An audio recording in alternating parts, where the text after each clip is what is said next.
그는 그다지 젊지는 않았으나 매우 점잔을 떠는 의젓한 신사로서 조심스럽고 까다로운 얼굴이었습니다. 그는 까놓고 불쾌감을 보이면서 주위를 둘러보고는 뭐 이런 데가 다 있담 하는 눈으로 문가에서 발을 멈추고 섰다. 그는 일종의 놀라움이라기보다 무시하는 태도로 여러 사람을 번갈아 보았다. 약 1분간의 침묵이 흘렀다. 전에 대학생이었던 로지언 로마노비치 라스콜리니코프란 사람이 여기 계십니까? 저기 소파에 누워 있어요. 무슨 일로 오셨죠? 라스콜리니코프는 잠자코 드러누운 채 신사를 물끄러미 쳐다보고 있다가 벌떡 몸을 일으켰다. 내가 라스콜리니코프요. 무슨 일이신지? 손님은 조심스럽게 그를 쳐다보며 위험 있게 말했다. 나는 뾰트르 페트로비치 루진입니다. 라스콜리니코프는 대답 대신에 천천히 베개를 베고는 천장을 바라보기 시작했다. 조시모프와 라주미히는 호기심 어린 눈으로 두 사람을 살피고 있었다. 한 열흘 전에, 아니, 이럭저럭 2주일은 됩니다. 편지를 보낸 것이. 손님, 그렇게 문간에만 서 계실 게 아니라 할 말씀이 있으시면 앉으시는 게 어떻겠습니까? 거긴 나스타샤와 둘이 서기엔 좁을 거요. 자, 여기 의자가 있습니다. 들어와 이리 앉으세요. 그는 자기 의자를 테이블에서 조금 밀어내어 테이블과 자기 무릎 사이에 약간의 빈자리를 만들고 좀 긴장한 자세로 손님이 이 틈바구니에 끼어들기를 기다렸다. 너무나 적절한 순간에 포착했기 때문에 손님은 도저히 거절할 수가 없어서 서둘러 그 빈 틈에 와서 앉고는 경계하는 눈으로 라주미힌을 보았다. 뭐 조금도 난처해하실 건 없습니다. 로자는 벌써 닷새째나 병으로 누워 있어요. 사흘 동안은 헛소리만 했죠. 그러나 이젠 겨우 정신이 들고 식욕도 나서 잘 먹습니다.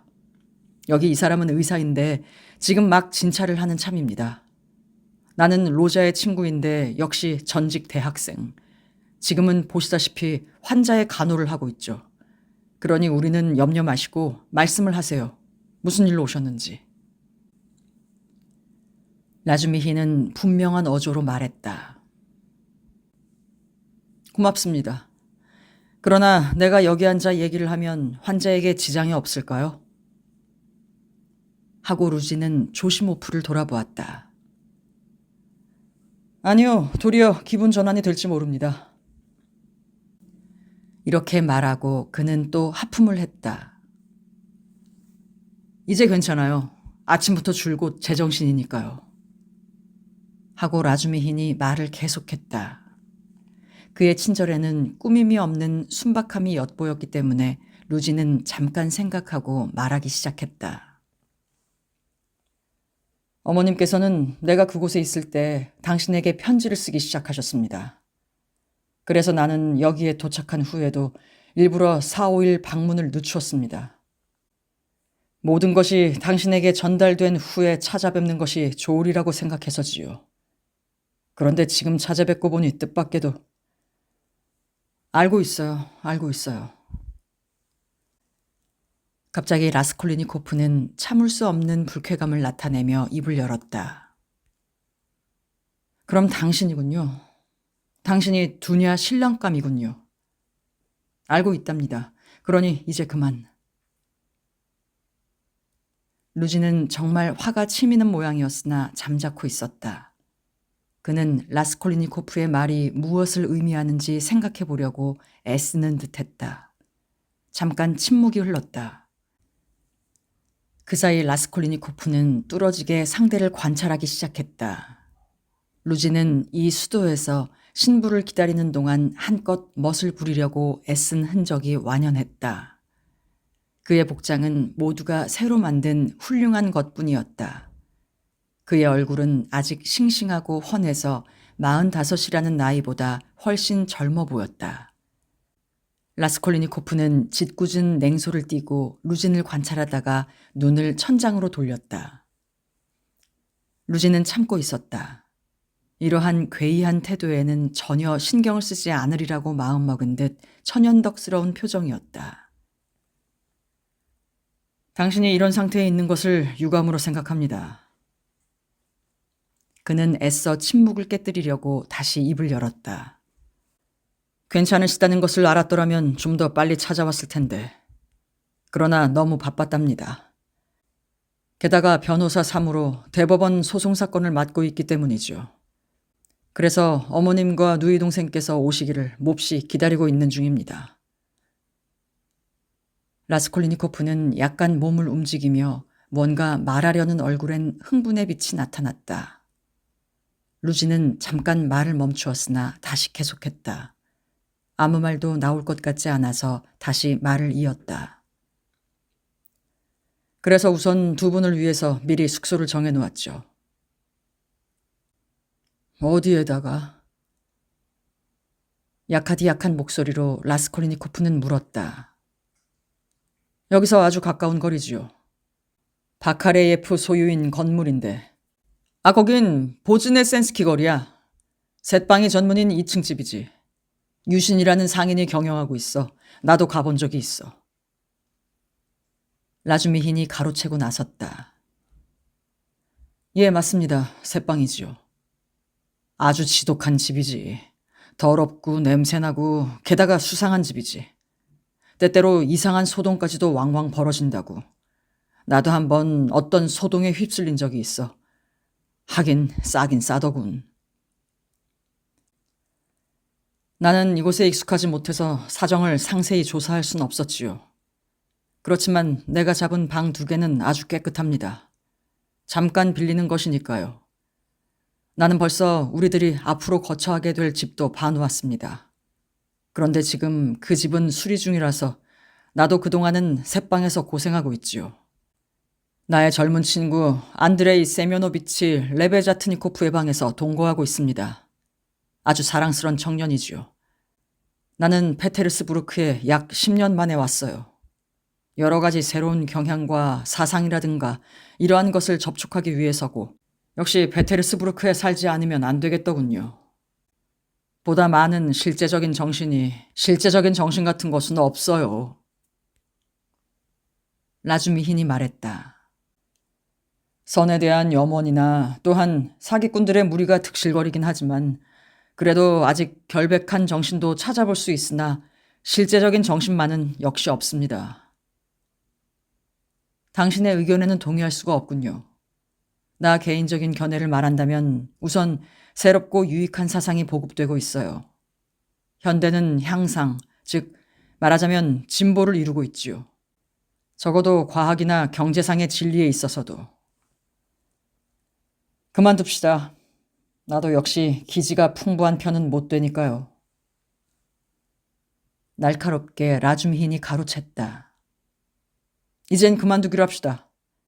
사실 나는 논리의 목적이 있어 말을 꺼낸 것이지만 그런 자기 위안에 지루하고 진부한 얘기는 벌써 3년 동안 귀가 아프게 들어왔으니까요. 내 입으로 말하는 건 고사하고 내가 있는 데서 남이 말하더라도 얼굴이 뜨거워질 지경입니다. 당신은 물론 한시바삐 자기의 지식을 피력하고 싶으시겠죠. 그것은 나도 짐작할 수 있고 별로 나무라진 않겠습니다. 다만 나는 지금 당신이 어떤 사람인지 좀 알고 싶을 뿐입니다. 왜냐하면 아시겠습니까? 요즘은 일반의 복지라는 것이 갖가지 사업가가 얽혀들어 손에 닿는 것은 모조리 자기 이득을 위해 상처를 입히는 바람에 죄다 파괴되고 말았거든요. 그러니 이젠 그만두십시오. 여보시오. 당신이 그렇게 무리하게 나오시면 나 역시도 당치도 않은 말씀을. 내가 감히 당신에게 무례한 짓을 저지를 수가 있겠어요. 그러나 아무튼 이젠 그만두십시오. 라주미히는 잘라 말하고는 아까의 얘기를 계속하기 위해 조시모프에게로 몸을 획 돌렸다. 루지는 총명함을 지니고 있었다. 때문에 그는 2분 후에는 돌아가려고 결심하고 있었다.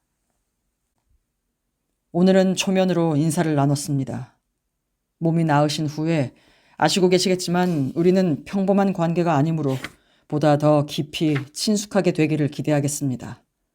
각별히 몸 조심하시기를. 라스콜리니코프는 얼굴도 까딱하지 않았다. 루지는 의자에서 일어나려 하고 있었다. 분명히 전당 잡히러 갔던 놈의 소행이야. 단정적인 어조로 조시모프가 말했다. 그래, 틀림없이 전당 잡히러 갔던 놈이 죽였어. 하고 라주미힌도 맞장구를 쳤다. 보르피리는 아직 자기 생각을 피력하진 않았지만 그래도 전당 잡힌 대상들을 신문하고 있어. 전당 잡힌 대상을 신문한다고? 라스콜리니코프가 갑자기 고개를 쳐들고 물었다. 그렇다니까. 한데 그건 왜 묻나? 아니, 아무것도 아니야. 그 친구 어디서 그 대상들의 이름을 알아냈지? 조시모프가 물었다. 코그가 가르쳐준 사람도 있고 물건 싼 종이에 이름이 쓰여 있는 것도 있고 소문을 듣고 제 발로 찾아간 사람도 있어. 그런데 내 생각으로는 초범이야. 서랍에 든 상자 속에는 증권 같은 것은 제외하더라도 현금만도 1,500루블이나 있었다는군. 그러니까 놈은 훔쳐낼 줄은 모르고 그저 죽이는 일만 거뜬히 해치운 거야. 처음 하는 초범이야. 그러니까 아주 정신이 나갔었지. 계획된 범행이 아니었고 우연 덕분에 잘 도망칠 수 있었던 거야. 그 얘긴 요즘 떠들썩한 관리 미망인인 노파 살해 사건인 모양이군요. 루지는 조시모프를 보면서 말했다. 이미 그는 모자와 장갑을 들고 서 있었다. 그렇습니다. 당신도 아십니까? 물론이죠. 가까운 이웃에서 일어난 사건이니까요. 자세한 것도 아십니까? 아닙니다. 하지만 나의 관심을 상당히 끌고 있어요. 무엇보다 최근 5년간 상류 사회에서도 그와 같은 범죄가 증가하고 있다는 사실입니다. 경제상의 변화가 심하니까. 하고 조시모프가 말했다. 너무나 뿌리 깊은 비실제성 때문이라고 하면 설명이 되겠죠. 그건 또 무슨 뜻입니까? 다름 아니라 모스크바에서 세계사의 강사를 한 사람이 왜 채권을 위조했느냐는 신문에 대해 모두들 힘 안 들이고 부자가 됐으니까 나도 손쉽게 돈을 벌고 싶어서 라고 대답했답니다. 요는 힘을 들이지 않고 빨리 벌고 싶단 말이요. 모두들 차려놓은 밥을 먹고 남이 지어놓은 바지를 입고 남이 씹어놓은 것을 먹는 게 습관이 돼버렸으니까. 그런데 지금 존엄한 때가 찾아와서 한 사람 한 사람이 그 정체를 폭로하고 있단 말입니다.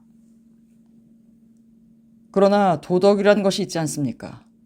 그 뭐랄까 규범이란 것이. 대체 당신은 뭐가 염려된다는 겁니까? 당신의 이론대로 거의 되지 않았습니까? 무엇이 내 이론대로 됐단 말이오. 당신이 아까 주장한 이론을 참작하면 사람의 목을 잘라 죽여도 좋다는 결론이 나왔잖아요. 당치도 않습니다. 하고 루지는 외쳤다. 아니야, 그건 그런 말이 아니야. 하고 조시모프도 한마디 했다. 라스콜리니코프는 윗입술을 파르르 떨면서 창백한 얼굴로 드러누운 채 괴로운 듯이 헐떡거리고 있었다. 모든 행위에는 한도라는 게 있는 법입니다. 루지는 오만한 어조로 말을 이었다. 경제상의 사상에 있어서 살인은 허용되지 않습니다. 그러니까 만약에... 그런데 그 말은 정말이요? 갑자기 라스콜리니코프는 분노로 떨면서 말을 가로막았다. 그 목소리에는 알 수 없는 모욕의 기쁨 같은 것이 서려 있었다. 당신이 당신의 약혼자에게 그 애가 가난한 것이 무엇보다도 기쁘다고 말했다는데 그게 정말입니까? 가난뱅이의 딸을 아내로 삼는 게 유리하다. 결혼 후에도 아내에게 권위를 세울 수 있으니까 자기 은혜를 내세워 아내를 꼼짝 못하게 할 수도 있다. 그 뜻이지. 여보시오. 당신이 그렇게까지 오해하고 계시다니. 실례지만 당신 귀에 들어온 소문은 티끌만큼도 확실한 근거가 아니오. 한마디로 말해서 당신의 어머님께서 사고방식이 다소 들뜨고 로맨틱한 면을 지니신 것 같습니다. 그러나 그렇다고 하더라도 그런 왜곡된 공상으로 이 일을 해석하거나 잘 들으시오. 라스콜리니코프는 몸을 벌떡 일으켜 세우고 상대방을 찌르듯이 쏘아보며 이렇게 외쳤다. 무얼 말이오? 만약 다시 한번 내 어머니를 나쁘게 말할 땐 당신을 계단 밑으로 던져버리겠소. 그래요. 난 벌써 이 방에 들어오는 그 순간부터 당신이 나에게 적의를 품고 있다는 것을 알아차렸소. 그래도 이렇게 앉은 것은 좀 더 가깝게 지내고 싶었기 때문이고 또 병자이기도 한 것이라. 난 병자가 아니야. 그렇다면 더욱 꺼지지 못해? 그러나 루지는 벌써 자진해서 일어나 테이블과 의자 사이의 좁은 틈으로 빠져나가고 있었다. 라주미힌도 자리에서 일어나 그에게 길을 비켜주었다. 루지는 아무에게도 시선을 주지 않고 아까부터 환자를 가만 놔두라고 눈짓을 하고 있던 조시모프에게조차 한마디의 인사도 없이 조심스레 어깨까지 모자를 축혀들면서 밖으로 나갔다. 문을 나설 때에는 약간 허리를 굽혀 보였는데 그런 동작까지도 무서운 모욕감을 떨쳐버리지 못하고 있는 것 같이 느껴졌다. 그럴 수가 있나, 그럴 수가. 라주미히는 고개를 저으면서 넋나간 듯이 중얼거렸다. 내버려둬. 모두 나를 가만 내버려두란 말이야. 정말 언제까지 나를 못살게 굴 거야? 마치 고문하는 사람처럼 말이야. 나는 자네들 따윈 두려워하지 않아. 지금은 아무도 무서운 게 없단 말이야. 내 옆을 떠나줘. 나는 혼자 있고 싶단 말이야. 자, 혼자. 라스콜리니코프는 미친 듯이 외쳤다. 가세. 라주미힌에게 눈짓을 하며 조시모프가 말했다. 무슨 소리야. 이놈을 혼자 내버려둔단 말인가?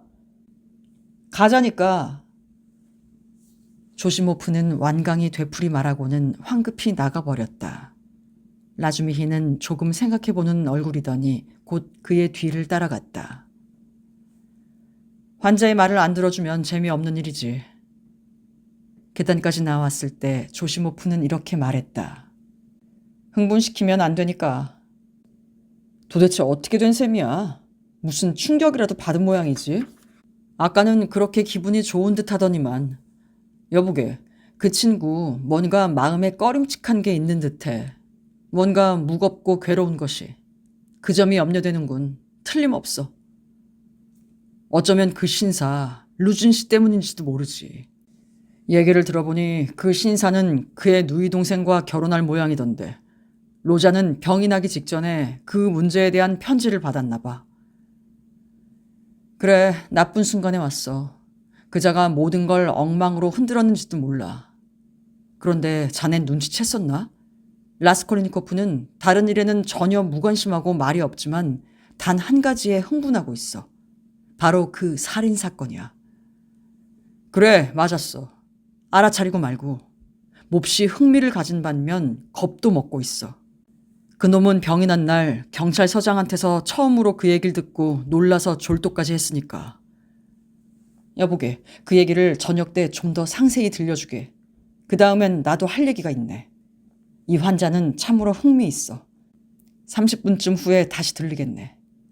그러나 염증 같은 것은 생기지 않을 거야. 고맙네. 그럼 나는 그 사이에 파센칸의 방에서 기다리면서 이따금 나스타샤를 보내 알아보도록 하지.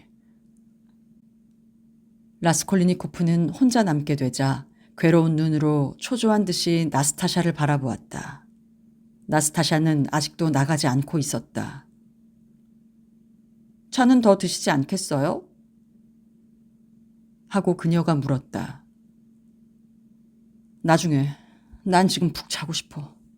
혼자 있게 내버려둬.